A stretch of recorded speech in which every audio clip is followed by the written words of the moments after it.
আজ বানিয়েছি চিকেন বিরিয়ানির রেসিপি। খুব কম সময়ে কম উপকরণ দিয়ে কিভাবে চিকেন বিরিয়ানি বানানো যায় সেই আজকের ভিডিওটা দয়া করে সবাই দেখবে। খুব নরম হয়েছে আলু, আর মাংসটা খুব জুসি হয়েছে। তার জন্য আমি চাল ভিজিয়ে রেখেছি। গরম জলে তেজপাতা, গোটা গরম মশলা, সাদা তেল দিয়ে ভাতের চালটা বসিয়ে দেবো। এখানে মশলা দিয়ে মাংসটা ম্যারিনেট করে নেবো। এটা আমি হান্ডি বিরিয়ানি মশলা ইউজ করেছি। এই মশলাটা খুব সুন্দর গন্ধ বেরোয় আর খুব সুন্দর টেস্টও হয়। আমি মাংসটা মশলার সাথে মাখিয়ে ম্যারিনেট করে রেখে দেবো 2 ঘন্টার জন্য। এইদিকে আমি পেঁয়াজের বেরেস্তাটা ভেজে নেব।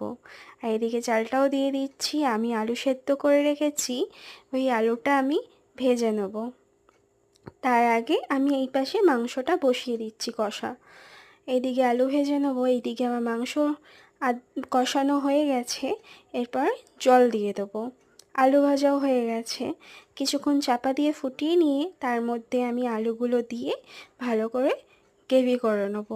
মাংস আমার রেডি। এখানে গোলাপ জল, কেওড়া জল, মিঠা আতর দিয়ে একটা গুলে নিয়েছি।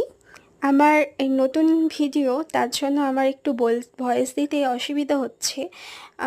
তোমরা সবাই সাপোর্ট করো একটু, যাতে খুব সহজে এগিয়ে যেতে পারি। তোমাদের আশীর্বাদে, তোমাদের সাপোর্টে আমার খুব উপকার হবে।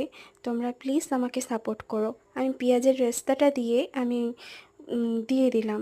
মাংসটা দিয়ে, চালটা দিয়ে আমি ভালো করে সাজিয়ে নেব।